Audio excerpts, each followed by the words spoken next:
Hello horror hounds, welcome to my horror house. I'm very excited to be talking about the new Hellraiser movie which I saw last night. And before we dig into the entrails of it, let's just give you the headlines. I enjoyed it. I really enjoyed it. There are some areas where I think it was perhaps lacking, but what I'm most excited about is the fact that people have taken Hellraiser seriously again.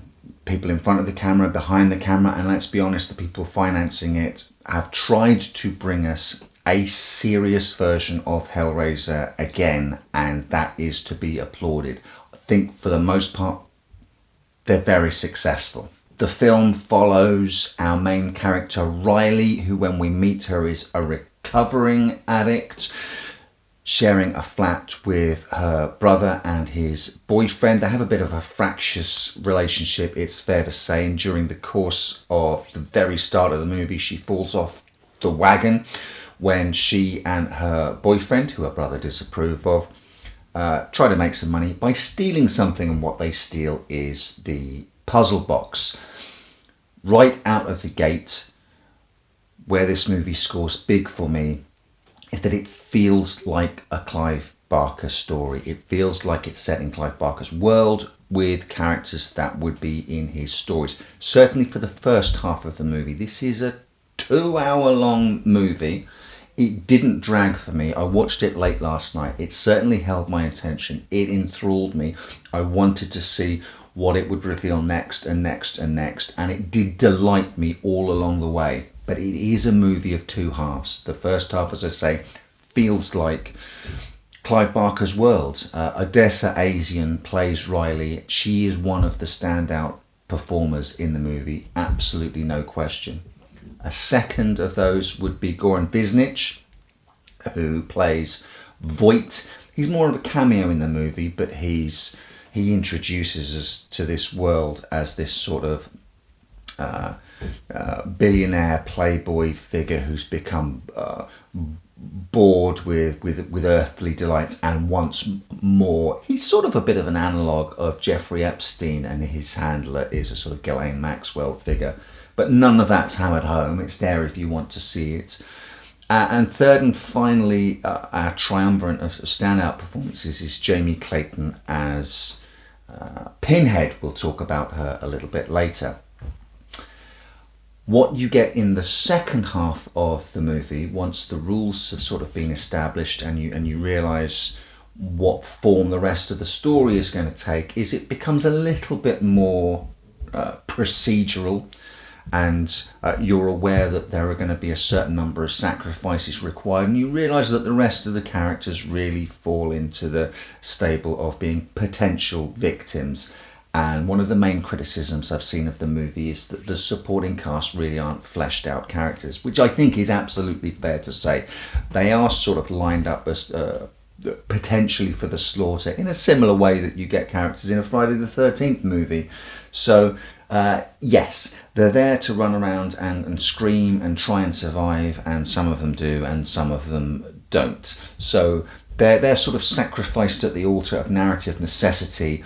And our three characters that I've mentioned are the ones that really get to shine. Let's talk about Jamie Clayton. I think she's absolutely fucking superb in this, and one of the reasons she's superb is that for the first time, someone else other than Doug Bradley, who is trying to be Pinhead, is not trying to do a Doug Bradley. I think she's certainly honouring the legacy of what he created. But finally someone is attempting to do their own thing, which is absolutely the right way to go. Her character is credited as the priest, which I was delighted to see. Not even the Hell Priest, which is what Clive Barker calls the character who became baptised and immortalised as Pinhead. They've even taken away the Hell from the name that the character's creator christened him with to just the priest. This is the course correct that I'm most excited about here. The Cenobites now are no longer aligned as demons. They are back to being interdimensional explorers of experience, pain, and pleasure. One of the worst things I think that happened to the franchise was slowly aligning them and identifying them as demons, right up to the latest installment, Hellraiser Judgment, which basically flat out incorporates all of the Judeo-Christian mythology and says, yes, these are actual demons from actual hell, and there are actual angels in actual heaven, and something is absolutely lost there. So even the epithet of hell from the Hell Priest is taken out. There's no line, which I love in the original 1987, angels to some, demons to others. That's stripped out. Absolutely no reference whatsoever to angels, demons, hell, anything like that, as it should be. Another change we have is with the puzzle box, which I'm fully on board with. I think it's absolutely fantastic. It is recognisably the box that we know and love, but it has various different forms, 6 in fact. And whereas the original movie, I think, saw the Cenobites in the box through the lens of desire, this story is definitely casting this universe through the lens of addiction. The idea with the box is that you move on to the next form and the next form and the next one, and at each stage when you complete it, there is a bargain to be made. And with that is the point I mentioned, the halfway point through the movie, where it becomes a little bit pedestrian, because anyone who can count on their fingers will once they establish that, will say, oh well, we've already had 3, so we have 3 more to go, because we know we're going to get to the final form, because that's the only thing that makes narrative sense. So a lot of these people here are just potential cattle here, and we're going to have to get through another 3 forms to get to the end. So that's where it becomes a little bit plodding, and where some of those characters sort of fade into the background to become potential victims. Another tweak, a change, a redesign is with the Cenobites themselves. I'm still coming to terms with the redesign. Some of it I love. Some of it I think is a little bit over-tooled, a little bit over-designed.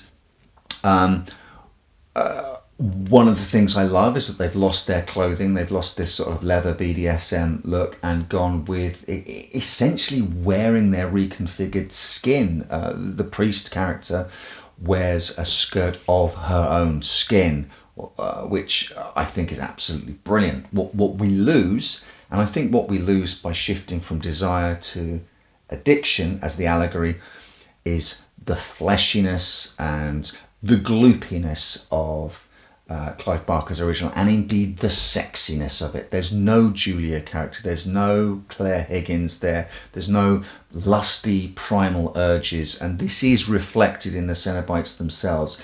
They remind me a little of the Bodyworks exhibition, Gunther von Hagens, who pioneered this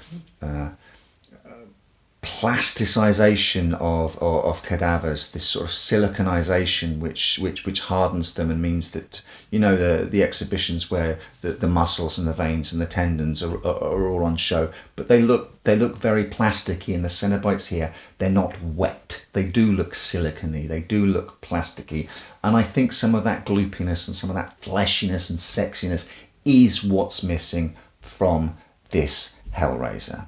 The film itself looks gorgeous. The mansion that we spend the final act in, the design of that, and some of the revelations and tricks at play there, design-wise, I think is absolutely glorious. David Bruckner directs fairly perfunctory, it must be said. I think the idea is to perhaps give the film an austere feel and give some respect back to the Cenobites. That's certainly helped by very cannily keeping musical cues from Christopher Young's scores for Hellraiser and Hellbound, which go absolute gangbusters to give certainly the feel of Hellraiser. It's amazing how a couple of musical cues can really settle you in and make you feel like you're at home. But that music really can't be topped for the kind of ageless, austere grandeur that he gave the Hellraiser universe. And even, a bit of timeless weariness to it. It just feels epic when Christopher Young's musical cues kick in, and they're used to brilliant effect here. Fans of the franchise will be delighted, as I was, to see so much taken from Hellbound, which I absolutely love. Leviathan figures large in this, and Goran Visnic's character Voight has more than a little of the Channard about him. So I was really surprised to see it go that deep and that far. It does make me wonder where there is to go next with it, because Hellbound was the film that really broadened out the scope of the mythology from the sort of family-focused original movie. What I suspect will have to happen if there are sequels set in this version of this universe is that we'll have stories of characters who follow the path of the puzzle box through to a different ending. There are 6 forms to the box, as I mentioned, and so 6 possible outcomes to what you then ask of Leviathan once you've made that transitory journey. So I think if you get other characters in this situation, what they want out of the box will maybe open the door back to some of this fleshiness, sexiness, gloopiness that I think I was missing in this version. But ultimately, I really, really enjoyed it, and I'm absolutely keen to watch it again. I bid you welcome. I welcome you to my house. Welcome to my house. Welcome to my home.